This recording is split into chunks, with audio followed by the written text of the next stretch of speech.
할렐루야. 우리 옆에 사람, 앞에 사람, 뒤에 사람 보시고 인사하십시다. 사랑합니다. 사랑합니다. 반갑습니다.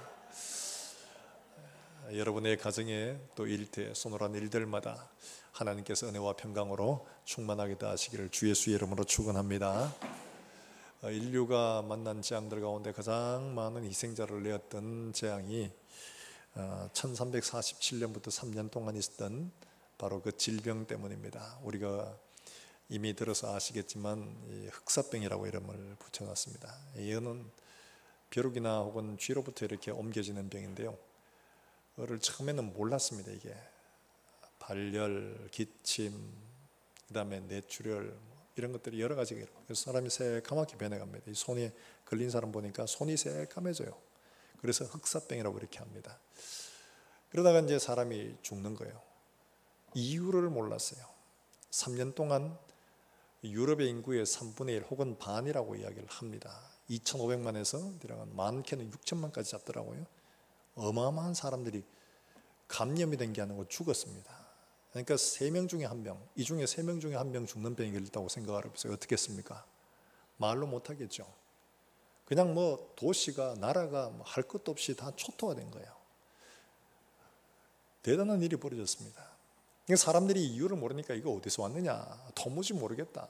그래가지고 뭐 어떤 사람은 출혈요법, 피를 흘리면 낫는다, 피를 깨끗이 해야지. 그래가지고 피를 흘려보고, 어떤 사람은 공기가 오염돼서 그렇다, 그래 좋은 공기를 마셔야 된다고 해서 향낭이라고 조그마한 주머니에다 향기로 아로마 같은 거 이래가지고 코에다 달고, 이렇게 좋은 향기 맡으면 낫는다고 이러면서 달고 이 주머니에 가지고 다니고 막 이랬던 거예요. 근데 유독히 유대인들은 사망률이 좀 낮아요.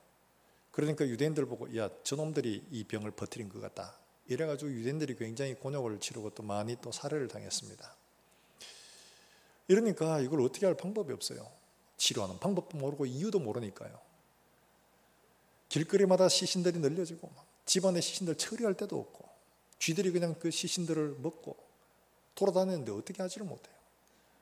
유일한 한 가지 방법은 다 감금하고 그 사람 떠나는 방법, 이거 외에 없는 거예요. 그러니까 부자들도 재산을 내버려두고 그냥 집도 놔두고 그냥 다 도망가 버리고, 그냥 또 어떤 사람들은 남편이 아내를 버리고 아내가 남편을 버리고 부모가 자식을 버리고 자식이 부모를 갖다 버리고 하는, 이름에도 불구하고 어느 누구 하나 왜 그러냐 이야기를 못해요. 상황이 그러니까. 이렇게 많은 사람들이 죽었던 거죠. 원인을 알면 고칠 수가 있을 텐데 원인을 모르니까 고치지를 못하고 엉뚱한 사람을 지목해가지고 피해를 주고 이런 일이 있었던 거죠. 우리 인생의 가장 큰 문제가 어디 있느냐? 바로 죄와 죽음의 문제입니다. 하나님 말씀하신 대로 아담에게 선고하셨죠. 너는 흙이니 흙으로 돌아가라. 아담의 모든 후손들은 다 흙으로 돌아가야 됩니다. 왜 그랬냐? 하나님 앞에 범죄한 그것 때문에 그런 거예요. 하나님 앞에 범죄하면 정령 죽으리라. 근데 마귀는 안 죽는다. 반은 맞고 반은 틀린 거죠. 당장은 안 죽지만 반드시 죽습니다. 속였죠, 마귀는. 그렇게 결국에는 인간들이 이 죽음의 문제를 피하지 못하고 어떻게든 좀 더 오래 살아보려고 과학을 발전시키고 병을 고쳐보고 해도 결국에는 죽습니다. 몇 년 더 살아도 결국 죽습니다. 문제는 이 죽음이 그냥 이 땅에서 끝나고 모든 게 다 깔끔하게 끝나버린다면 문제가 없어요. 그런데 문제는 이 땅에서 죽고 끝나는 게 아니고 그 다음에는 이 땅에서 하나님과 함께하지 못했던 모든 사람들은 마지막에 영원하게 하나님과 분리되는 곳이 있는데 그곳을 지옥이라고 말합니다. 거기에는 하나님의 모든 자비하심이라는 게 눈꼽만치도 들어오지 않는 곳이에요. 지금 여기에는 하나님의 일반 은총들이 그래도 우리에게 내리고 있어요. 그래서 악인이나 선인이나 할 것 없이 우리가 원하지 않아도, 우리가 구하지 않아도 공기와 물과 햇볕을 보고 이런 거 혜택을 누리고 선을 누리고 좋은 것들을 누리고 그렇게 삽니다. 그런데 거기에는 하나님으로부터 오는 모든 좋은 것들이 다 끊겨진 것, 하나님의 생명으로부터 모든 게 끊어진 것, 그러니까 완전한 고통과 절망과 이런 것밖에 남지 않은 거예요. 그러니까 거기 가면 극심한 고통이 영원토록 존재하는, 하나님으로부터 오는 좋은 것들이 다 없어지니까 고통밖에 남지 않고 절망밖에 남지 않은, 그게 바로 지옥이라는 거예요. 그게 문제라는 거예요. 이걸 해결할 길이 있느냐? 모든 인생이 다 거기 가야 되는 게 이게 하나님의 법이에요. 모두가 다 범죄했기 때문에 이걸 해결할 수 있는 길들이 없는 거예요. 마귀는 이걸 못 보게 합니다. 죽음의 실체를 못 보게 합니다. 단지 죽는 요거만 딱 보게 하고 그다음 이건 보이니까 그 뒤에 있는 것들을 못 보게 하는 거예요. 그러니까 사람들이 어떻게 하면 안 죽을까? 어떻게 하면 좀 더 오래 살아볼까? 말똥이 굴러도 이 땅이 낫다, 이승이 낫다 이러고는 여기에 좀 더 오래 살아보려고 애를 쓰고 하죠. 그러나 이거는 아무도 해결할 수가 없었습니다. 인류 그 어떤 스승도 이 문제를 해결을 못했습니다. 석가모니도 그 인생 다 그래 가는 건데 그거 가지고 그거 애통해하지 마라. 다 가는 길이다. 다 가는 길이야. 누구나 다 가는 길인데 뭘 그래 애통해하느냐. 해결을 못합니다. 어떤 누구도. 그런데 예수님만이 이 땅에 오셔가지고 이 문제를 해결하셨고 이 사실을 믿는 모든 사람에게 하나님의 생명을 주신다고 말씀을 하고 있는 거예요. 바울은 이거를 복음이다 이렇게 말했습니다. 복음, 좋은 소식, 우리의 문제를 해결할 수 있는 소식. 이걸 앞서 뭐라고 말했느냐. 복음은 예수 그리스도시다. 그분이 하나님의 아들이셨고 사람으로 오셨고 그분이 우리의 죄를 지시고 십자가에서 다 이루었다. 마지막 한마디 하시고 돌아가셨어요. 다 이루었다. 무슨 말이냐. 빚을 내가 다 갚았다. 너에게는 채무가 없다. 이런 말이에요. 그리고 돌아가셨어요. 그 죽음으로 끝나버린다면 누구나 다 똑같아요. 뭐 이렇게 믿든 저렇게 믿든 이렇게 살든 저렇게 살든 어차피 다 죽으면 다 끝나니까 아무런 관계 없습니다. 아무리 지고 지순한 사랑을 해도 소용이 없습니다. 다 똑같습니다. 그러나 하나님은 이 죽음 가운데 죽었던 예수 그리스도를 다시 살리신 거예요. 그래서 하나님의 아들로 선포되셨으니 라고 말하는 거예요. 하나님의 아들로 선포되신 거예요. 능력으로 예수의 생명, 하나님의 생명이 믿는 모든 사람들에게 이 생명을 주시겠다고 약속을 하고 있는 거예요.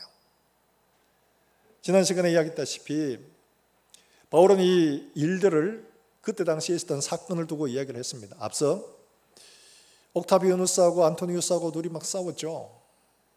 서로 경쟁을 하는 겁니다. 누가 패권을 차지할 것인가. 근데 결국에는 안토니우스가 패하고 안토니우스는 클레오파트라고 애굽에 들어가서 죽었습니다. 자살했습니다.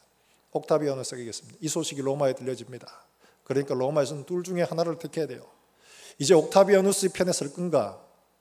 아니면 이게 진노를 받아서 축출되고 사망을 할 것인가? 헤롯이 좋은 모델이 됐죠. 자기도 안토니우스 편이었다가 이걸 딱 듣고는 얼른 쫓아가가지고 내가 누구의 친구였는가 그거는 생각하지 말고 내가 얼마나 충성된 사람이었는가 생각해달라. 나는 당신에게 이런 충성된 사람이 되겠다. 예수님께서 이걸 이야기로 비유로 말씀하셨죠. 내가 가진 1만을 두고 저기 여선이 2만을 데리고 오는 저 왕을 보고 내가 이길 수 없을 것 같으면 미리 가서 화친을 해라. 그게 사는 길이다. 이게 바로 주님께서 우리에게 비유로 말씀하신 거죠.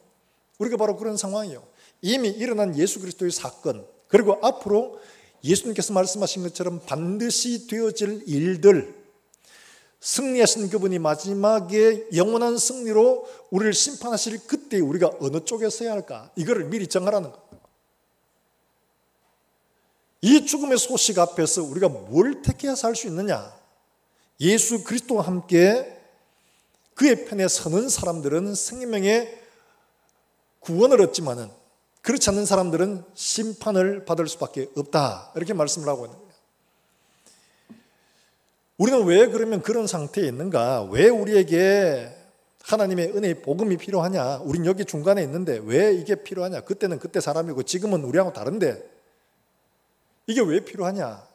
바울이 오늘 우리에게 복음이 진짜 필요한 이유가 뭐냐라는 것을 말씀을 하고 있는데 1장 18절 말씀에 이렇게 시작을 합니다. 같이 읽어봅니다. 18절입니다. 시작. 하나님의 진노가 불의로 진리를 막는 사람들의 모든 경건하지 않음과 불의에 대하여 하늘로부터 나타나나니 하나님의 진노가 모든 경건하지 않는 사람 모든 불의에 대해 나타난다. 이렇게 선포하고 있습니다. 두려운 일이죠. 여기 경건하지 않음이란 이 말은 하나님을 경외하지 않는다는 말입니다. 수직적인 관계에서 하나님을 경외하지 않는 이 일. 하나님을 경외하지 않는 사람에게 하나님의 진노가 임한다. 두 번째, 하나님의 이 수직적인 관계가 바로 형성되지 않는 사람에게는 수평적인 공의, 인간 간의 관계에 있어가지고 바른 것들이 사라지고 불의한 것들이 판을 치게 될 거다. 그런 사람들에게 하나님의 진노가 임할 거다. 이렇게 선포하고 있는 겁니다. 달리 말하면 부도덕한 삶의 총체를 바로 불의한 삶이라 이렇게 말을 하고 있습니다. 그 사람들, 나는 아닌데요 라고 생각을 하기 쉬워요. 그러나 이 말씀을 가만히 들여다보면 이게 남의 이야기가 아니고 내 이야기라는 것을 알게 될 겁니다. 자, 먼저 오늘 여기 나오는 첫 번째 말하는 거, 하나님을 경외하지 않는 걸 구체적으로 어떻게 말하고 있는가 하면 28절 말씀에 이렇게 말하고 있죠. 28절 같이 한번 읽어봅니다. 같이 읽습니다. 시작. 실함에 하나님께서 그들의 그 상실한 마음대로 내버려 두사 합당하지 못한 일을 하게 하셨으니, 하나님을 경외하지 않으면 어떻게 나타나느냐? 마음에 하나님 두기를 어떻게 한다고요? 싫어하는 거야. 하나님 두기를 싫어하는 거야. 이걸 좀 더 원문에 가깝게 번역을 해보다 보면 그렇게 됩니다. 그들이 하나님을 지식에 둘 만한 가치가 있는 부분으로 능동적으로 받아들이지 않는다, 이런 말입니다. 그러니까 하나님 알아야 될 필요가 뭐가 있노? 이 말이에요. 하나님 알 필요가 뭐가 있노? 내가 하나님을 알아야 되나? 그럼 누구라고? 이런 말이에요. 하나님을 마음에 두기를 싫어하니까 내 마음에 하나님을 드러내고 나니까 누가 있는 거죠? 내가 주인인 거예요. 내가 모든 것을 결정하고 내가 모든 것을 내 좋은 대로 따라가는 거. 바로 이게 하나님 두기를 싫어하는 거예요. 근데 이게 하나님을 몰라서 나는 하나님을 몰랐어요. 내가 하나님을 알았더라면 내가 하나님을 경외할 텐데 하나님을 몰랐기 때문에 나는 하나님을 경외하지 못했어요 라고 말할 수 있을 겁니다. 그런데 거기서 1장 19절의 말씀 21절까지 이렇게 말씀하고 있죠. 하나님은 핑계하지 못하도록 말씀을 해 주셨습니다. 19절부터 21절까지 같이 한번 읽어봅니다. 시작. 이는 하나님을 알만한 것이 그들 속에 보임이라. 하나님께서 이를 그들에게 보이셨느니라. 창세로부터 그에 보이지 않은 것들 곧 그의 영원하신 능력과 신성이 그 만드신 만물에 분명히 보여 알려졌나니 그러므로 그들이 핑계하지 못할지니라. 하나님을 알되 하나님을 영원롭게도 하지 아니하며 밤사지도 아니하고 오히려 그 생각이 허망하여지며 미련한 마음이 어두워졌나니. 여기 뭐라고 말합니다. 하나님은 몰라, 그렇구나, 내가 내한테 안 알려줬구나 라고 말씀하시는 게 아니고 하나님의 신성과 하나님 되심 그리고 하나님의 능력이 모든 만물에 이미 보여주셨다는 거예요. 그렇기 때문에 이거를 나 하나님 몰랐는데요 핑계할 수가 없다는 거예요. 여러분 이걸 꼭 기억하세요. 우리가 입으로는 안다 모른다고 말해도 하나님 앞에 가면 우리의 양심이 말합니다. 이게 안타까운 거예요. 양심이 너 정말 몰랐어 말하는데 아니요 알 수 있었는데요 이렇게밖에 말할 수가 없다는 거예요. 지금은 나는 몰랐어요. 나는 들은 바도 없고 본 바도 없고 나는 생각지도 못했는데, 하지만 하나님 앞에 가면 우리의 양심이 모든 걸 진실하게 고백하지 않을 수가 없는 거예요. 하나님을 알 만한 것들을 이미 다 보여주셨다고 이렇게 말씀을 하고 있는 거예요. 사랑하는 여러분들, 하나님은 우리에게 이미 하나님을 더듬어 알만할 수 있도록 세상을 만들어 주셨어요. 우리가 잘 알고 있는 이 세상을 살아가는 일대로 우리가 누구며 무엇을 어떻게 살아가야 되느냐, 가장 기초가 되는 생각은 두 가지가 있습니다. 하나는 모든 세상이 그냥 저절로 뻥 하고 어느 순간에 모든 게 다 나타났다. 이게 진화론이죠. 창조론은 하나님이 모든 걸 다 만드셨다, 이거예요. 이 두 가지 외에는 다른 설이 있을 수가 없습니다. 이건 제 얘기가 모든 사람이 다 얘기하는 거예요. 어느 순간에 뻥 하고 터졌다. 그 어디서 나왔는데? 라고 물으면 그건 모른다는 거예요. 그럼 넌 하나님 만드신 거 봤나? 나도 몰라. 성경이 말하고 있기 때문에 둘 다 믿음에서 출발하는 겁니다. 믿음에서 출발하는데 이상하게 사람들은 창조론 아니고 창조론은 신화요 그런 이야기를 치부를 하고 진화론은 과학이다라고 말하는데 진화론은 사실 가설일 뿐입니다. 검증된 바도 없고 검증되고 있지도 않고 그래요. 그런데 그걸 과학이라고 해서 학생들에게 이걸 과학이니까 이걸 해라 이렇게 하는데, 진화론은 과학이 지금 이 땅에 있는 모든 일들 다 밝혀내지도 못하고 설명도 못하는 게 더 많습니다. 아직도 우주의 끝이 어딘지도 몰라요. 얼마나 큰지도 몰라요.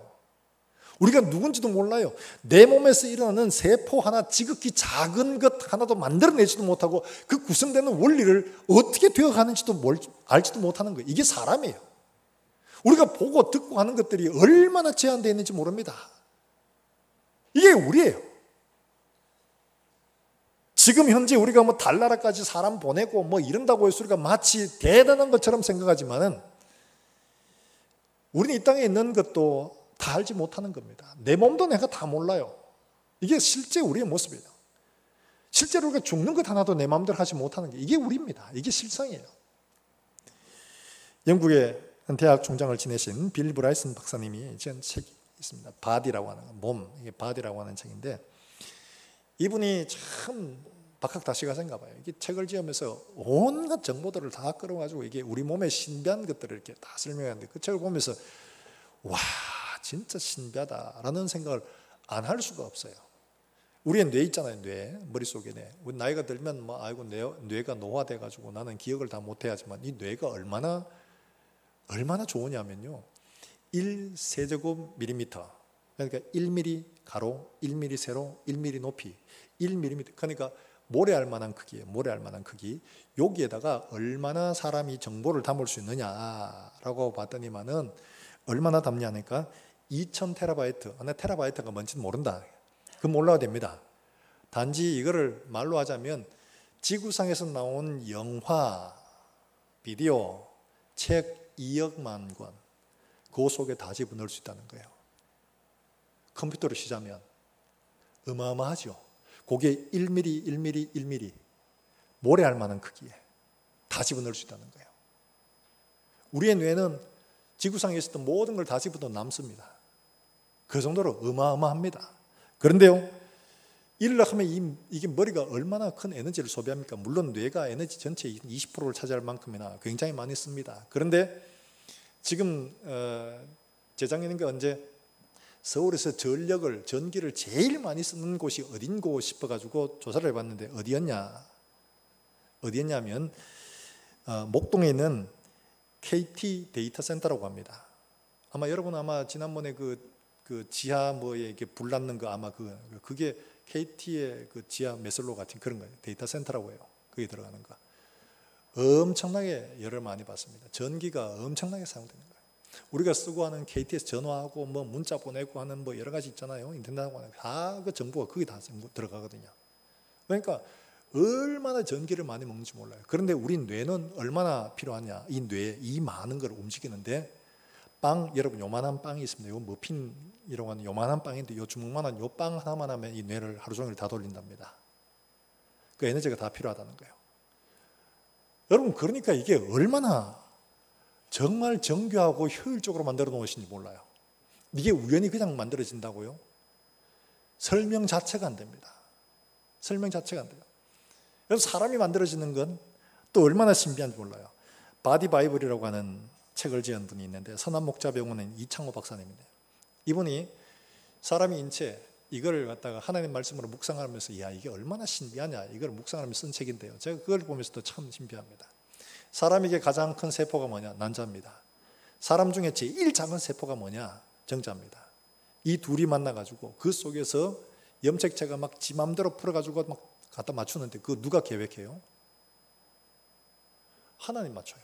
풀고 조립하는 거 하나님 맞춥니다. 맞추어져 가지고 발생을 하기 시작하는데 2개, 4개, 8개 이렇게 막 세포가 분화가 되거든요. 8주가 되면 사람 모양이 돼요. 사람 모양이. 고전까지는 개나 고양이나 돼지나 뭐 사람이나 별 비슷합니다. 다 비슷하게 생겼어요. 한 8주가 되면 사람 모양처럼 됩니다. 그리고 얘가 좀 자라가지고 이제 점점 내가 10달 되면 엄마 뱃속에서 나오잖아요. 나올 때가 되면 엄마 뱃속에서 얘가 똑바로 있겠습니까? 밑으로 이렇게 거꾸로 있겠습니까? 거꾸로 있죠. 우리 아줌마들 다 알고 있죠. 거꾸로 했는데 이게 참 미안하게 때가 되어지면 지가 몸을 돌려가 거꾸로 그렇게 선답니다. 몸을 오르고 있다가 척추를 펴는 이게 이제 나오는 거예요. 나오는 거. 근데 그 뱃속에 있으면서 얘가 어떻게 사냐? 숨도 못 쉬어. 폐 속에는 물이 가득한 거야. 물이 쪼그라들어가지고 물만 가득해요. 이게 어떻게 호흡도 못하고 거기 속에 있느냐? 탯줄을 통해서 영양분과 산소가 다 공급이 돼요. 그런데 참 신기한 거는 그 탯줄로 들어가는 영양분과 또 산소 이런 것들이 다 호환이 되고 노폐물은 엄마한테 들어가고 좋은 건 엄마한테서 받아오고 이러는데 요게 태반하고 딱 연결돼 가지고 엄마 혈액형하고 애 혈액형이 서로 다르잖아요. 다르면 반드시 이거는 죽어야 됩니다. 한 몸에 있으니까. 이물질이에요. 죽어야 되는데 이게 안 죽습니다. 혈액이 섞이지도 않습니다. 희한하게 주고받고 하는데 절묘하게 나누어지고 절묘하게 옮겨져요. 심지어 에이즈가 걸린 엄마를 이게 조사를 해보니까 애가 괜찮아요. 에이즈가 엄마에게서 얘한테 전달이 안 돼요. 그럼 에이즈가 왜 걸리냐? 나오면서 걸리는, 나오면서. 이 속에서는 걸리질 않답니다. 그렇게 돼요. 근데 얘가 이제 나올 때마다 10달 돼가 이제 몸이 이제 근질근질하니까 이제 나오려고 하잖아요. 나올 때 막 이제 몸을 틀어가지고 나오는데 폐 속에 물이 있는 것들은 산도를 나오면서 몸이 꽉 눌리니까 폐에 있는 물이 쪽 빠진답니다. 쫙 짜가지고 쪽 빠지고 이 몸에서 쭉 나오면서 그 다음 어떻게 되냐? 심장에 구멍이 나 있는데 그게 딱 막히면서 폐에 순식간에 바람이 쫙 들어가 폐가 쫙 펴진다고. 그래가지고 앙 하는 게 그게 폐에 바람 들어갔다는 소리입니다. 그때부터 이제 자가호흡을 하는 거예요. 너무 신기하다는 거예요. 이게 어떻게 그냥 자연스럽게 지가 알아서 그렇게 되냐? 그렇게 될 수가 있는 게 아니에요. 하나님께서 계획하시고 때가 돼가 나갈 수 있는 모든 준비들을 하게 하시고 그런 신호를 만들어 두신 거예요. 그래서 그 나가는 거예요. 살아가는 모든 일들을 보면 놀라운 거예요. 하나하나 알아갈수록 정말 이거는 스스로 이렇게 됐다고 말할 수도 없다. 왜냐니까요. 자연의 법칙이 이건 절대 변하지 않는다고 말하는 연력학 법칙이라는 게 있습니다. 이게 제2법칙이 엔트로피 법칙이라는 건데 이거는 모든 자연에 존재하는 것들은 완성되어 가는 게 아니고 해체되어 간다. 분해되어 간다는 거예요. 바위도 세월이 지나가면 점점 쪼개지고 건물도 새로 만들어 놨다가 점점 쪼개지고 사람도 났다가 나중에 점점 늙어가고 허물어지고 나중에 흙이 되고 하는 것처럼 허물어지는 게 이게 하나님의 법이에요. 이게 자연 법칙이에요. 그런데 진화는 거꾸로 가는 겁니다. 거꾸로 어떻게 돼요? 모든 게 정교하게 만들어져 가요. 단세포에서 다세포 되고 거기에다가 더 이제 또 고등한 동물로 만들어져 이게 거꾸로 가는 거예요. 정면으로 배치가 되죠. 안 맞습니다. 그런데도 불구하고 어떻게 하냐? 이건 아니구나라고 해야 되는데 아니구나라고 하지 않고 그래도 그게 맞아라고 하는 거예요. 이걸 뭐라고 합니까? 우리는 전문 용어로 똥꼬집이라고 말하는 거예요. 똥꼬집. 이걸 뭐라고 하냐? 마음에 하나님 두기를 싫어한다는 거예요. 싫어한다는 거예요. 하나님이 우리에게 보여주시고 알려주시고 가르쳐주시고 하는데 그거 아니에요. 난 그거 싫어요. 난 이렇게 생각할래요. 난 이게 맞는 것 같아요. 맞는 걸 가르쳐줘도 기억고 안 맞다고 자기 생각을 고집하는 이것을 마음에 하나님 두기를 싫어한다. 이렇게 표현하고 있는 거예요. 사랑하는 여러분들, 이거 잘 들으세요. 마음에 하나님 두기를 싫어하는 바로 이것이 모든 비극의 시작이고 에덴에서 타락한 시작이고 모든 인류에게 똑같이 이루어지는 일들이고 마지막 심판 때까지 일들 때문에 심판의 자리에 가게 됩니다. 하나님 우리를 택하시고 은혜를 주시고 우리가 선택되고 하는 것들이 다 여기에서 이제 가는 겁니다. 이거 설명을 못하면 뒤에 거 이해가 되지 않아요. 사랑하는 여러분들, 하나님은 모든 인생들이 다 이와 같이 마음에 하나님 두기를 싫어했다고 말하나요? 하나님 두기를 싫어했다는 거예요. 그거 저 안 믿는 사람들 이야기해줘. 나는 예수님을 모셨기 때문에 괜찮아요. 나는 마음에 예수님을 모시고 있어요. 라고 생각하는 분들이 있을 겁니다. 그런데 마귀란 놈은 내가 예수를 믿는다고 해서 그래 니는 이제 하나님 모셨으니까 하나님하고 잘 살아라. 난 절대로 네 옆에도 안 갈게. 이러지 않습니다. 마귀는 계속해서 우리를 공격합니다. 어떻게 해요? 내 마음속에 하나님을 온전하게 두지 않고 하나님 모셔 하나님 모셔. 단지 나도 한 자리 줘 그 옆에. 그래서 어떻게 해요? 둘 같이 가잖아요. 이게 북이스라엘의 모습입니다. 이게 남유다의 모습이에요. 하나님도 모시고 바알도 섬기고 하나님도 주인 되고 나도 주인이고. 근데 실상은 너가 더 주인이냐? 나죠. 나. 하나님은 그야말로 바지 사장이에요. 바지 사장. 그렇게 둔 거예요. 이거를 하나님은 뭐라고 말씀하시냐? 마음에 하나님 두기를 싫어하면. 여러분 보세요. 우리가 하나님 말씀이면 아멘 합니다. 아멘? 아멘? 진짜 아멘이세요? 모든 말씀에 우리가 아멘 합니까? 안 되죠. 모든 말씀에 아멘 안 됩니다. 그때 왜 안 되나요? 나 이해 못 하겠어요. 난 못 따르겠어요. 내 손해가 되어서 그거는 못 지키겠어요. 내 생각, 내 상황, 내 기분이 먼저지 하나님 말씀이 먼저가 아니에요. 내가 주인이에요. 내가 주인. 이게 마음에 하나님 두기를 싫어하는 거예요. 그런데 하나님은 이런 우리에게 뭐라고 말씀하시느냐? 내가 종일 손을 내가 너에게 벌렸다. 이사야 65장 2절 말씀 우리 한번 찾아볼까요? 이사야 65장 2절 말씀이야.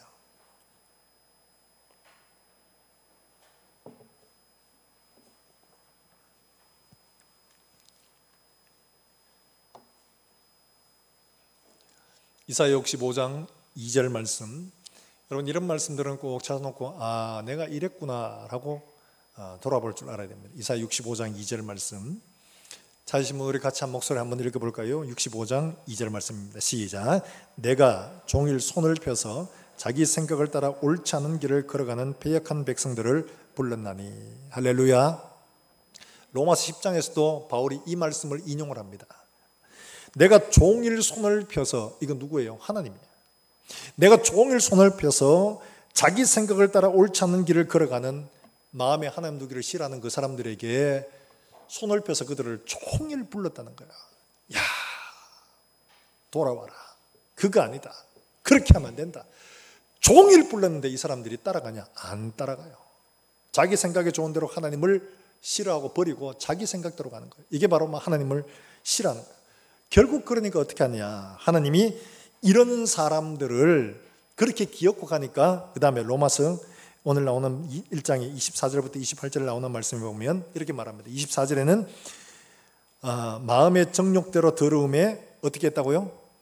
내버려 두사. 26절에도 그 부끄러운 욕심에 내버려 두셨으니, 28절에도 상실한 마음대로 내버려 두셨으니, 내버려 두셨다, 내버려 두셨다, 내버려 두셨다. 이 세 말이 똑같습니다. 다 똑같은 파라디도임이라는 말인데 이 말은 그냥 뚝 떼어줘가 내버리는 거야. 여기 붙어있는 거 뚝 떼어줘가 자 니 해라 이러면서 뚝 떼어주는 바로 이런 겁니다. 넘겨주다 버리다 이런 말이에요. 기어코 그렇게 가겠다니까 어쩔 수 없이 놔둔 거예요. 마치 이런 거죠. 우리 아이들이 여기 같이 놀다가 심심하니까 야 심심한데 요 이마트가 우리 썰이 한번 하자. 썰이 야 니 망 보고 니는 바람 잡고 나는 뒤붓고 니는 그걸 받아가 빨리 티라. 이래가지고 말 다 알아묻겠죠. 경상도 사람들은 하나는 망보고 하나는 바람잡이하고 하나는 훔치고 하나는 고천달 받아가 얼른 도망가는 거 혹시라도 이렇게 딱 모의를 하고 있는 거예요. 그래서 그걸 제가 우연히 들었습니다. 아니 이놈 자식들이 막 나쁜 짓 하려고 어디 야 그거 하면 안 돼. 그러면 안 돼. 그러면 돼요. 어떻게 경찰에 잡혀간다. 너 그러면 인생 베리는 거야. 왜 그런 걸로 그래. 이러면서 이야기하는데 저보고 이렇게 합니다. 돌아서 가지고 아저씨 누구세요? 이러는 거예요. 그래서 제가 야 놈 자식들아 내가 여기 목사님 아이가 이러니까 아저씨 상관 마세요.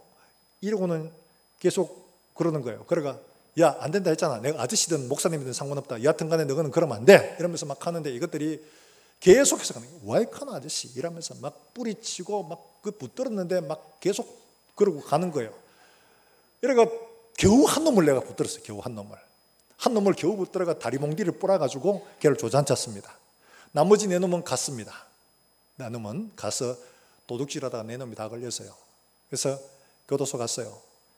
한 놈 붙잡힌 그에게 은혜죠. 요걸 은혜라고 합니다. 요걸 선택이라고 하는 거예요. 여러분 내가 아까 말씀드렸다시피 마음에 하나님 두기를 싫어하면 이게 왜 그렇게 중요하냐. 우리는 그렇게 갖는 거야. 하나님 싫어요. 내 마음대로 살래요. 내가 원하는 대로 갈래요. 했는데 하나님은 기엽고 여러 가지 문제를 통해서 하나님 앞에 나올 수 있도록 하나님이 만들어주신 거예요. 저 나머지 간 그 4명 우리를 왜 안 잡았어요? 라고 말하지 못해요. 그렇게 붙들어도 종일 손을 벌려도 그들은 지 마음대로 갔기 때문에 그런 거예요. 하나님을 탓할 수가 없는 거예요. 여러분 우리가 알아야 하는 것은 바로 이겁니다.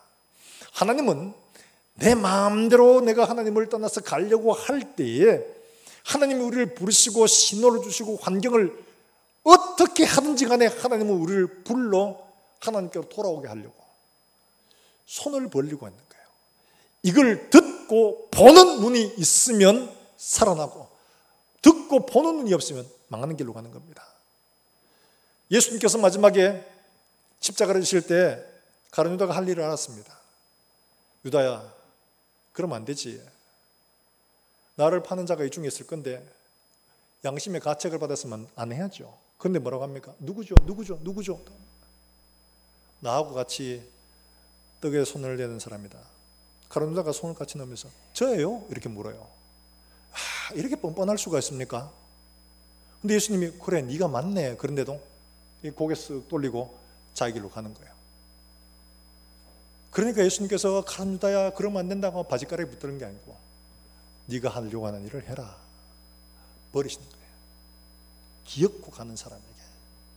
사랑하는 여러분들, 하나님은 우리에게 고난과 어려움과 여러 가지 환경을 주시고 오늘도 안복태라는 사람을 통해서 여러분에게 말씀을 하십니다.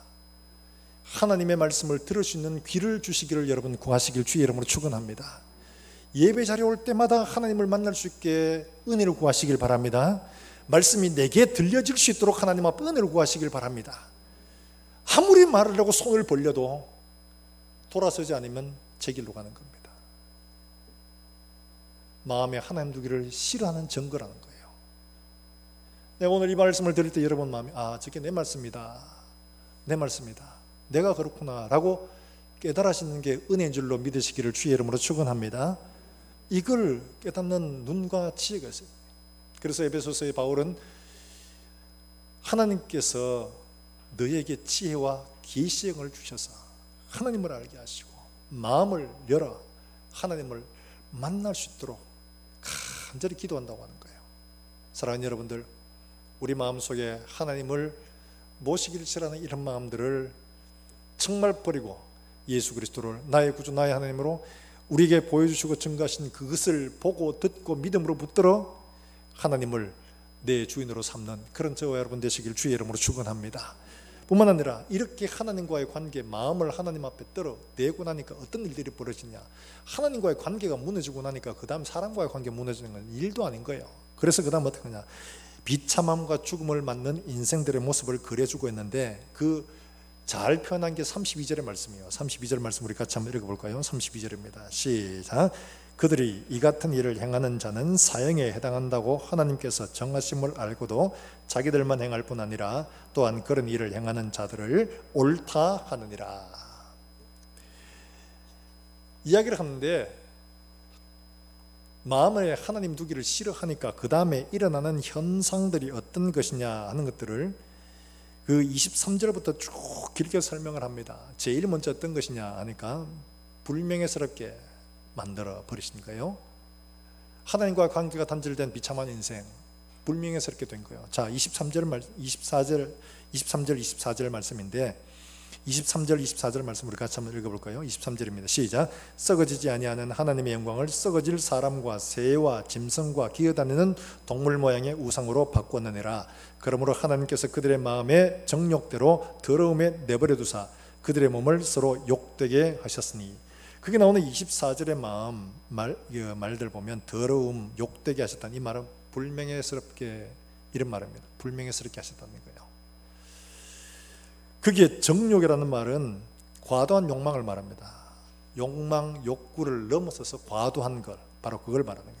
그러니까 그들의 과도한 욕망이 결국에는 그들 스스로를 불명예스럽게 만들었다는 거예요. 어떻게 해요? 어떤 모양으로? 그게 있는 거는 새와 짐승과 동물들의 모양, 그걸 만들어서 그걸 경배하는 거예요. 이게 무슨 불명예예요. 사실 하나님은 어떻게 사람을 만드셨냐?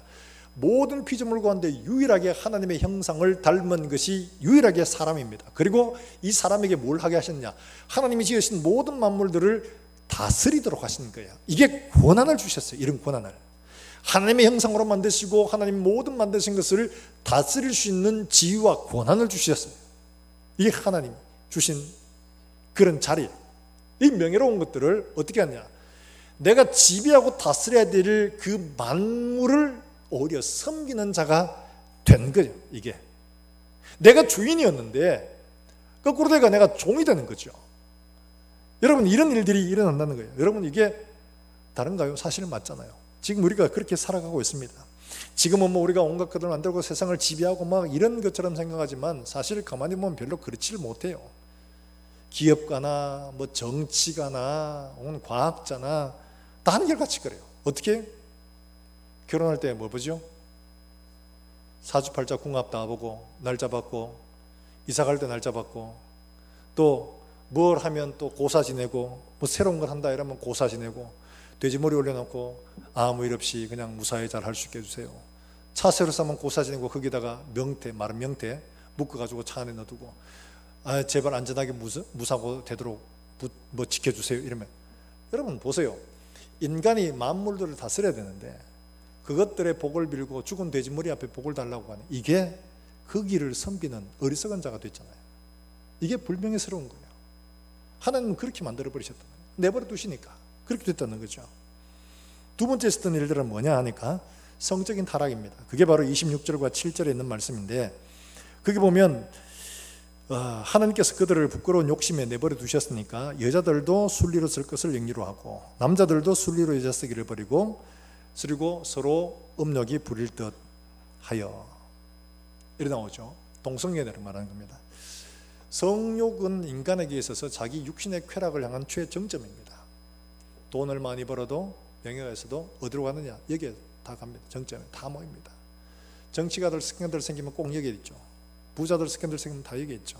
육신의 쾌락을 쫓아가는 여정점에 있는 거예요. 그런데 이게 과도해지다 보니까 하나님이 정한 순리를 벗어버려 가지고 영리로 쓰는 겁니다. 영리로.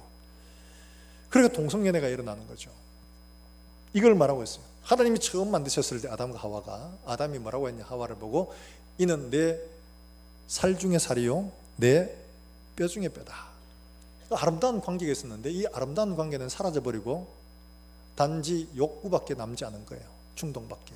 바로 이걸 말하는 거예요. 그게 종이 된 겁니다. 그게 종. 욕구를 충족하는 바로 그런 종이 된 거죠. 이게 과도해가지고 어떻게 되냐? 온갖 변태적인 일들이 일어나게 되었다라고 말씀을 하고 있습니다. 사실 진화론에서는 이런 도덕적이고 윤리적인 기준을 세울 근거가 하나도 없습니다. 동물이나 나나 다를 바 하나도 없는데 분화의 한 산물일 뿐이에요. 이렇게 되나 저렇게 되나 다 물질이고 동물인데 그게 윤리가 도덕이 무슨 필요가 있습니까? 아무런 소용이 없어요. 그건 사람이 만들어낸 것일 뿐이에요. 그러니까 그거는 바뀌면 돼요. 그러니까 진화론자들에게는 윤리와 도덕 근거를 내세울 만한 게 아무것도 없는 겁니다. 그러니까 이 동성애자들이 이야기를 하잖아요. 동성애는 유전적인 것이다. 학자들이 연구를 했어요. 수십만을 조사를 하고 해보니까 유전이라는 게 없다.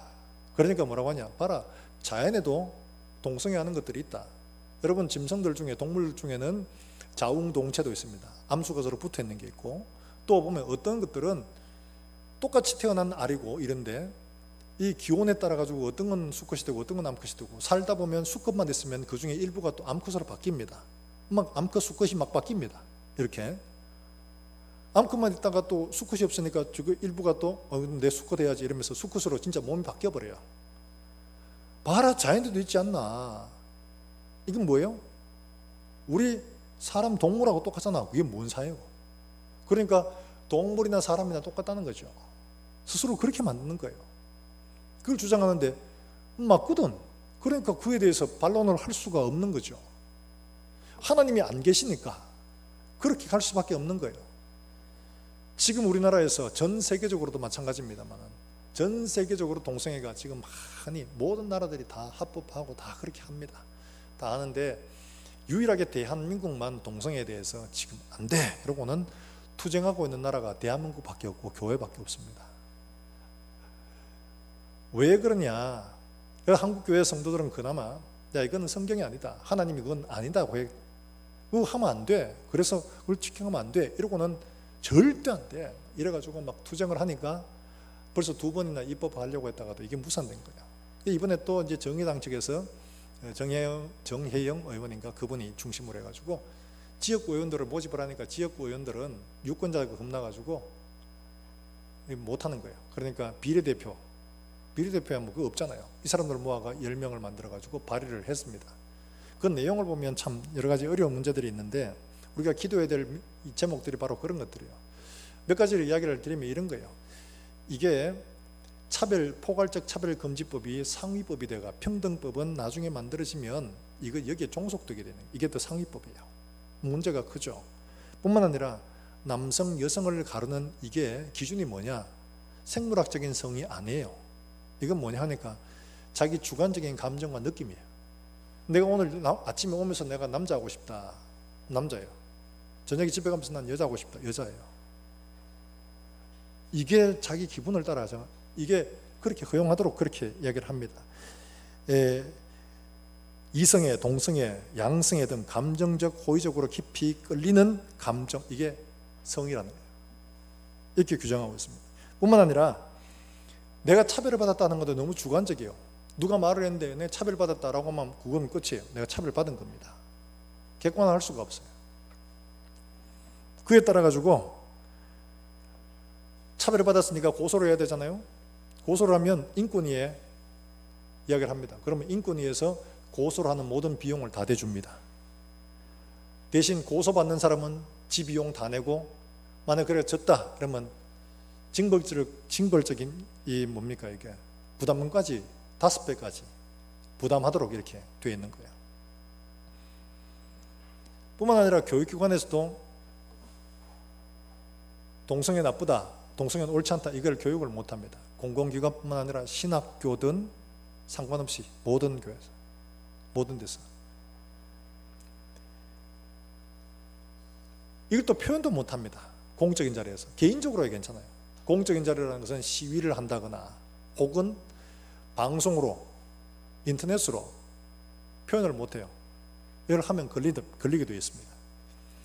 이게 신학교까지 그러니까 나중에 어떻게 되냐. 신학교에서 동성애인 사람이 나 신학교 갈란다, 총신에 간다, 너 동성애이기 때문에 안 돼 라고 말 못해요. 들어가도 됩니다. 그다음에 그 사람이 대림교회에 이력서를 냈어요. 부목사 이력 모집한다 이렇게 냈어요. 그런데 당시 어떤 분이에요? 그래요. 그래요. 혹시 동성애 하십니까? 예, 저 동성애예요. 아, 그래요? 아, 예, 알겠습니다. 이러고는 떨잤어요. 근데 이 사람이 나 괜찮은데 동성애 때문에 떨어진 것 같다. 이래가지고 고소를 하면 저는 이제 재판받으러 가야 됩니다.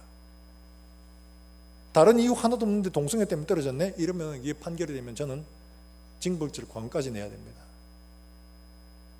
교회에서 설교하는 거 우리끼리 요래가지고 얘기하면 괜찮아요. 이게 인터넷으로 나가면 안 돼요.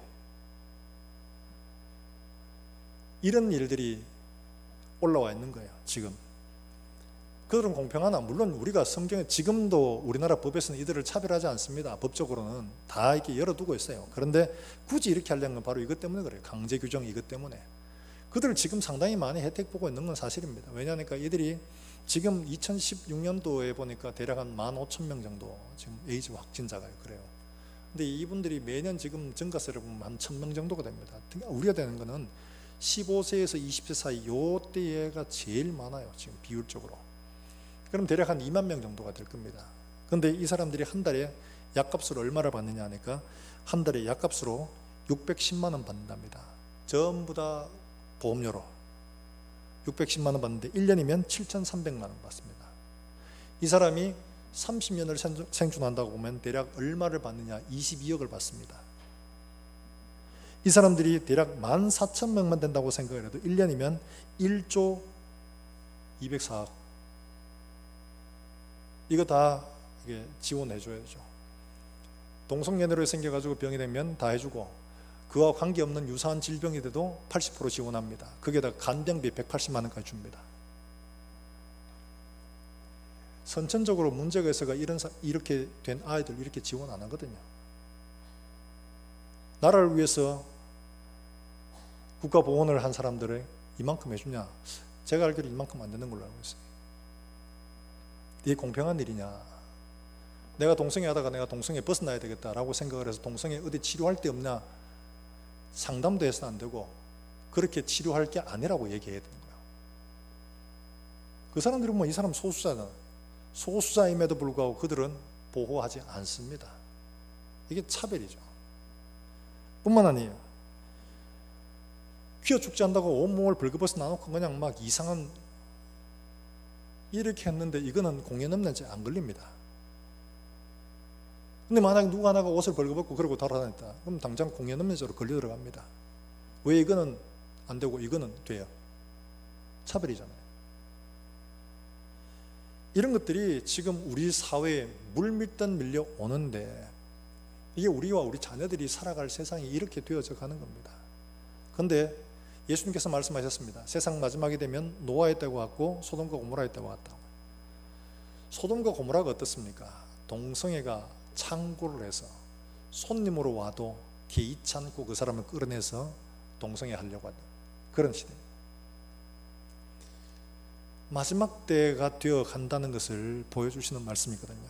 사랑하는 여러분들, 우리가 이런 걸 볼 때마다 하나님 주님 오실 때가 다 돼가는군요 라는 걸 알아야 되고, 일들을 우리가 기도하고 폭력으로 하는 건 아닙니다. 평화적으로 하나님의 능력으로 이 일들을 이 땅에 발붙이지 못하도록 기도하고 함께 협력하고 해서 일들을 막아내는 것들이 우리와 우리 자녀들을 위한 거냐. 어느 날 우리 아들이 아빠 내 사랑하는 사람인데요 이러면서 남자를 데리고 왔다. 어떻게 했어요? 참 말도 못하겠죠. 이런 일들을 우리가 기도하고 우리의 책임으로 맡고 하나님 앞에 이 시대가 이렇습니다. 애통해하며 하나님 앞에 무릎 꿇어야 할 사명이 우리에게 있는 거죠. 하나님은 우리에게 생육하고 번성하라. 우리나라가 출산율 제일 낮아가지고 전 세계 꼴찌입니다. 꼴찌. 동성애하면 애 낳을 수도 없어요. 이런 일을 조장한다는 건 너무 이상하잖아요. 이번에 이 코로나 이거 막 예방 수칙하고 이거 알려주고 막 이렇게 열심히 했는데 동성애는 이런 에이즈가 생긴다는 것 알려주지도 않습니다. 알려주지도 못하게 합니다. 그 어떤 청년이 걸려가지고 소송을 한 거예요. 왜 이걸 안 알려주냐? 알려주지 못하게 했으니까. 이런 게 차별이죠. 한 질병은 막 그렇게 예방하고 심지어 교회는 모이지도 못하게 하고 했는데 수면방 막 저렇게 하는데도 불구하고 그 사람들 동선도 공개 안 하고 인권 침해라고. 역차별이잖아요. 우리가 이런 일들을 두고 하나님 앞에 기도하고 하나님께 사실 사람이 하면은 싸움밖에 되지 않습니다. 하나님이 하실 수 있도록 기도하고 함께 힘을 모으고 그래야지 이 땅에 이런 일을 막아낼 수가 있는 거죠. 뿐만 아니라 세 번째로는 도덕적 범죄입니다. 첫 번째가 수치스러운 일들을 당하게 되고 동성애 때문에 나라가 이익되고, 세 번째로는 교회의 모든 도덕적인 범죄들. 거기에 있는 28절부터 31절까지 나오는 말씀들을 보면 여러분 어떤 마음이 드시나요? 하나님 두기를 싫어하며 이래가지고 모든 합당치 않는 일들을 하게 하셨는데 모든 불의, 추악, 탐욕, 악의, 시기, 살인, 분쟁, 사기, 악독이 가득한 자요, 수군수군하는 자요, 비방하는 자요, 하나님께서 미워하시는 자요, 능욕하는 자요, 교만한 자요, 자랑하는 자요, 악을 도모하는 자요, 부모를 거역하는 자요, 우매한 자요, 배약한 자요, 부정한 자요, 무자비한 자라. 아우 나는 뭐 그렇지 않으니까 괜찮겠지라고 생각하지. 이 중에 하나도 안 걸릴 사람 아무도 없습니다. 아무도 없어요. 그런데 이런 일들을 하는 사람은 결국 어떻게 하냐. 32절에 나온 말씀, 사형에 해당한다고 이걸 알면서도 자기도 행하고 행하는 사람을 또한 옳다 하느니라. 우리 뭐라고 하죠? 옳다고 안 합니다. 어떻게 표현합니까? 뭐 사람인데 그럴 수 있지, 사람인데 그럴 수 있지, 약하니까 그럴 수 있지, 그렇게 한다는 거예요.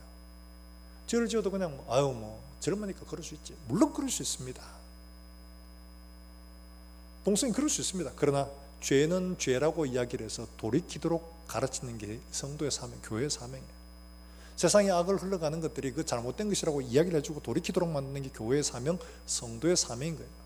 사랑하는 여러분들, 우리가 하나님 앞에서 이를 분명히 알아야 됩니다.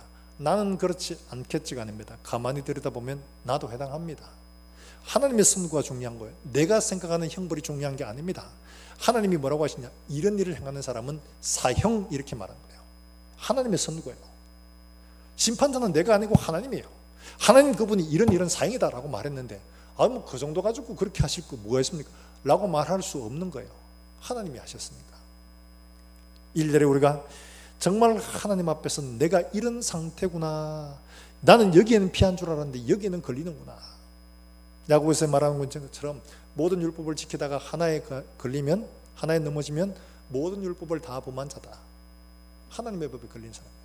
우리가 모든 법을 다 범해서 범죄자가 되는 거 아닙니다. 한 가지만 하면 범죄자가 되는 겁니다. 사랑하는 여러분들, 우리에게 왜 하나님의 은혜의 복음이 필요하냐? 우리가 이런 상태이기 때문에 그래요. 우리는 우리 마음속에 하나님 두기를 싫어합니다. 내가 주인 되고 싶어요. 내 마음대로 하고 싶어요. 내가 원하는 걸 이루고 싶어요. 내가 즐기고 싶어요. 하나님이 아니라 내가 영광받고 싶어요. 이게 마음에 하나님 두기를 싫어하는 사람이에요. 그러다 보니까 온갖 도덕적인 죄, 육체적인 죄 이런 것들이 일어나는데 나는 저거보단 덜하니까, 나는 이 사람보다 덜하니까 라고 말할 수가 없는 거예요.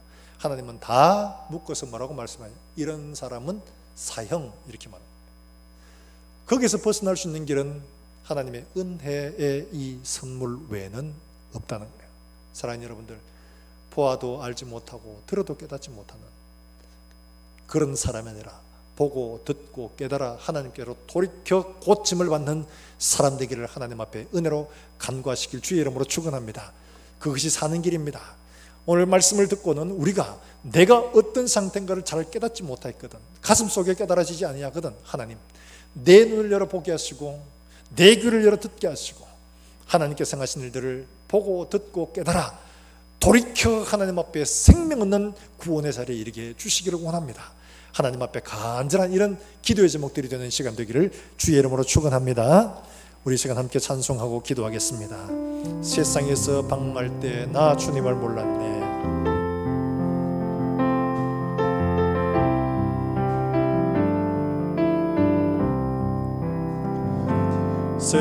세상에서 방황할 나 주님을 몰랐네. 내 맘대로 하며 온갖 죄를 저질렀네. 예수여, 이 죄인도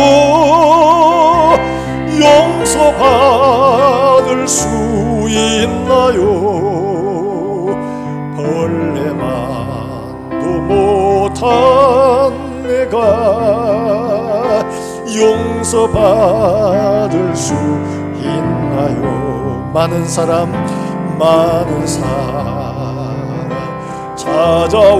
찾아와서 나의 친구가 되어도 병든 몸과 상한 마음 위로받지 못했나오. 예수여, 이 죄인을 불쌍히 여겨 주소서. 의지할 것 없는 이 몸 위로받기 원합니다. 이 죄인의 애통함을 예수께서 들으셨네. 못자국 난 못자국 사랑의 손 나를 어루만지셨네. 내 주여, 이 죄인이 다시 눈물 흘립니다. 오 내 주, 죄는 아무 걱정 없으니 내 모든 죄 무거운 짐 이제 모두 다 벗었네. 우리 주님 예수께서 나와 함께 신나오. 내 주여, 내 주여, 이 죄인이 무한 감사드립니다. 나의 몸과 영혼까지 주를 위해 바칩니다. 우리가 예수 남게 기도하실 때 하나님, 눈 어두워 보지 못하고 지혜가 없어 깨닫지 못합니다. 하나님이 우리에게 모든 만물을 통해서 보여주시고 하나님의 말씀을 통하여 듣게 하셨음에도 불구하고 눈이 가려워져서 보지 못하고 귀가 가려워져서 듣지 못하고 심령이 둔하여 깨닫지 못합니다. 우리의 눈과 마음을 열어 주시옵소서. 하나님의 행하신 일들을 보게 해 주시옵소서. 주의 경고의 음성들을 듣게 해 주시옵소서. 예수 그리스도의 복음을 듣고 깨달아 알게 해 주시옵소서. 하나님 아버지의 생명은 구원을 얻게 하시며 영원한 그들아 존귀한 하나님의 백성으로 하나님의 자녀로 설 수 있도록 하나님 내 걸음을 붙들어 주시기를 원합니다. 내 삶의 주인 되어 주시옵소서. 주와 함께 동행하는 삶을 살게 하여 주시옵소서. 우리 한 목소리 함께 통성으로 기도하며 나아가겠습니다.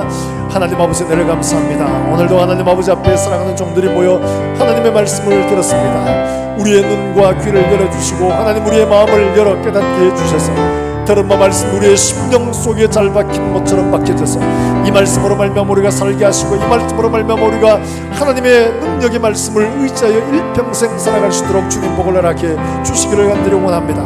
하나님 아버지 기도합니다. 사랑하는 종들의 눈을 열어주시기를 원합니다.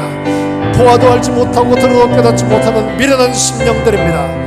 보고 듣고 깨달아라. 돌이켜 하나님께로 돌아가서 고침을 얻게 해 주시기를 원합니다. 하나님 아버지 영원한 나라 하나님의 살아계심을 보게 하시고 그 나라 영원한 기업을 상속받는 믿음의 자녀로 살게 해주시기를 원합니다. 이 땅을 살면서 거룩한 백성으로 하나님의 자녀로 하나님 아버지 앞에 아름다운 신분을 얻은 사람으로 살기에 부족하지 않도록 하나님의 성령과 은혜로 충만하게 채워주시옵소서. 말씀으로 날마다 새롭게 하여 주시옵소서. 은혜 합당한 삶을 살 수 있도록 하나님 복을 허락해 주시기를 원합니다. 하나님 아버지가 살아가는 동안에 하나님 앞에 다시 한 번 더 존귀한 자로 부르짖고 하나님 아버지의 신분을 회복하여 하나님 앞에 믿음으로 삼아 하나님 아버지 주님 오실 그날에 아름답게 하나님 앞에 설 수 있는 우리 모든 권속들이 되도록 성령 하나님 친히 간섭하여 주시기를 원합니다. 은혜 베풀어 주시기를 원합니다. 축복하여 주시옵소서. 하나님 아버지 은혜를 감사합니다. 오늘도 살아가는 종들에게 귀한 말씀을 주셨사오니 이 말씀 받고 하나님 앞에 믿음으로 삼아 하나님 아버지 영원한 그 나라 하나님 앞에 영광스럽게 존귀하게 설 수 있는 우리 모든 권속들이 되도록 눈을 열어주시고 마음을 열어주시고 깨닫게 해 주시옵소서. 이제부터 예수님이 내 삶의 주인 되고 온전한 주인 되어져서 하나님 내 속에 내가 사는 것이 아니라 그리스도께서 내 속에 사는 것이라 이 고백이 나의 고백이 되어지게 해 주시옵소서. 오늘도 하나님 앞에 나올 때 귀한 은혜 감사의 예물을 드리는 손길에 축복하시고 그들의 가정과 일터를 하나님 축복해 주시고 나누어주고 베풀어주고 선한 사업에 부유한 손길들이 되도록 주께서 은혜 위에 은혜를 더해 주시옵소서. 하나님 아버지 기도합니다. 사랑하는 종들이 건강에 문제가 있어서 또 경제에 문제가 있어서 하나님 앞에 눈물로 기도하며 하나님 은혜를 구할 때 사랑하는 종들의 든 손을 붙들어 주시고 하나님 위로하시고 일으켜 주시고 하나님의 능력과 은혜로 새 삶을 살아갈 수 있도록 주님 축복해 주시옵소서. 하나님 오늘도 멀리서 주의 복음을 전하는 선교사들의 가정과 사역을 주님 축복하여 주셔서 그들의 사역을 통해서 수많은 영혼들이 하나님께로 돌아오고 생명을 얻는 귀한 역사가 일어나게 해주시며 또한 주간을 살아가는 종들의 걸음 가운데 하나님 친히 동행해 주심으로 말미암아 감사와 기쁨과 은혜가 넘치는 걸음들이 되게 하여 주시옵소서. 살아계신 예수님의 이름으로 기도하옵나이다. 아멘. 하나님의 말씀을 함께 묵상하겠습니다. 고린도후서 2장 14절 말씀 합니다. 항상 우리를 그리스도 안에서 이기게 하시고 우리로 말미암아 각 처에서 그리스도를 아는 냄새를 나타내게 하시는 하나님께 감사하노라. 여러분들 오실 때에 전자출입증 꼭 설치하셔가지고 아유 어렵다 막 뭐하겠다 난 모르겠다 막 정리하시다가 안 되면 교육자한테 말씀해 주시면 전자출입증을 드리도록 그렇게 하겠습니다. 그럼 휴대폰 뒤에 꼽아 놓으셨다가 늘 오시면서 보여주시고 하시면 되겠어요. 예. 그건 여러분 스마트 요람이니까 요람을 여러분이 휴대폰에 들고 다니는 거예요. 편리하게 사용하시면 됩니다. 오후 예배, 2부 예배 후에 당에 잠깐 모이도록 하겠습니다. 오늘 처음 출석한 우리 어린애 있습니다. 최지민 우리 박수지 성도의 아들입니다. 4월 11일 날 태어났는데 오늘 처음으로 이제 교회에 왔습니다. 잠깐 나오시겠어요?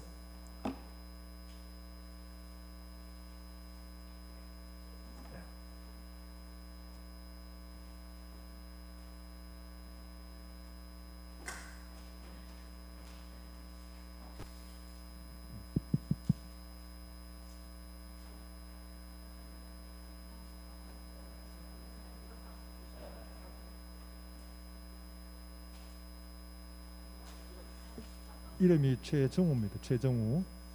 예. 4월 11일이니까 5월 11일, 6월 11일, 7월 11일 석 달 100일 지났습니다. 똘방똘방하죠. 한마디 하실래? 예. 우리 교회에 이런 어린이들이 많이 있으면 좋겠습니다. 예. 생명의 역사가 있어야 교회가 살아있죠. 우리 한번 기도하겠습니다. 하나님 아버지, 이 가정에 하나님께서 귀한 믿음의 선물을 주셨습니다. 주신 이도 하나님이시고 이 아이를 보내셔서 영광 받으시리도 하나님이신 줄로 믿습니다. 지혜와 총명과 명철을 주시고 여호와를 경외하는 믿음이 날마다 더 강건해져서 일평생을 하나님과 동행하는 삶을 살게 하시고 다니엘처럼 믿음의 창조를 지키며 모든 사람들 위해 지혜가 뛰어나서 나라와 민족을 구원하는 귀한 믿음의 아들로 축복해 주시옵소서. 다윗처럼 하나님을 사랑하여 하나님 앞에 인정받는 사람 되어져서 하나님을 기쁘시게 하는 귀한 믿음의 삶을 살게 하여 주시옵소서. 하나님 아버지, 아들에게 지혜와 총명과 명철을 주시고 건강도 주시고 물질도 주셔서 선한 사업에 부유한 손길 되도록 주님 도우시며 이 가정의 기쁨이 되어지고 교회와 또 나라와 민족의 큰 일꾼으로 주님 삼아 주시옵소서. 이 아들을 통해서 영광 받으실 하나님께 감사드리옵고 살아계신 예수님의 이름으로 기도하옵나이다. 아멘. 감사합니다. 박수로 여러분. 자, 아이고, 예, 들어가세요. 감사합니다. 예, 수고했어요. 예.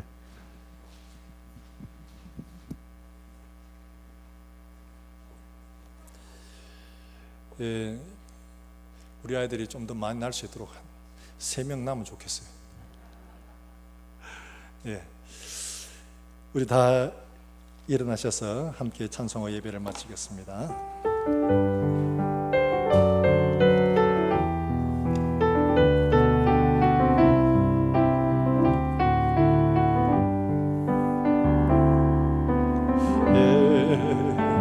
모인 우리 주의 은총 받은 자라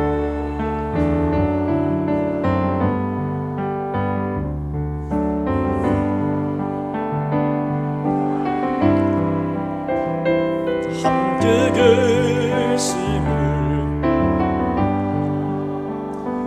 언제나 주님만을 찬양하며 따라가리니 시험을 당할 때도 함께 계심을 믿노라. 이 믿음 더욱 굳세라. 굳세라. 주가 지켜주신다. 어두운 밤에도 주의 밝은 빛 인도하여 주. 이 믿음 더욱 굳세라. 이 믿음도 주가 지켜주신다. 주가 지켜주신다. 어두운 밤에도 주의 밝은 빛 인도하여 주신다. 기도하겠습니다. 이제는 구주 예수 그리스도의 은혜와 우리 하나님 아버지의 무궁하신 사랑과 성령의 교통하심이 하나님을 예비하고 돌아가는 모든 종들 위에 이제와 영원까지 함께 있을지어다. 아멘.